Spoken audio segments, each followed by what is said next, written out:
दोन्ही देशांमध्ये अनेक शतकांपासून जवळचे व्यापारी आणि सांस्कृतिक संबंध राहिले आहेत। 1947 साली भारत स्वतंत्र झाल्यावर देखील दोन्ही देशांमध्ये उत्तम संबंध होते। 1978 साली डेमोक्रॅटिक रिपब्लिक ऑफ अफगाणिस्तान या नव्या अवताराला मान्यता देणारा भारत एकमेव देश होता। मात्र नंतर तालिबान सत्तेत आल्यावर संबंधांमध्ये तणाव निर्माण झाला। याचं कारण तेव्हाचं तालिबान सरकार पाकिस्तान धार्जिणं होतं।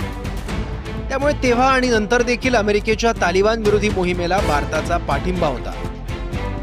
डिसेंबर 1999 मध्ये एअर इंडियाचं विमान हायजॅक करून अफगाणिस्तानमध्येच नेण्यात आलं होतं। 2010च्या दशकात पाक अफगाण संबंध बिघडण्यास सुरुवात झाली।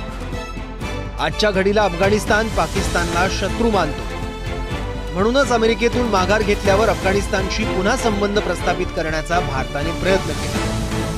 मात्र महत्त्वाच्या देशांनी अजूनही तालिबान सरकारला मान्यता दिली नसल्यानं अतिशय सावधपणे पावलं टाकणं गरजेचं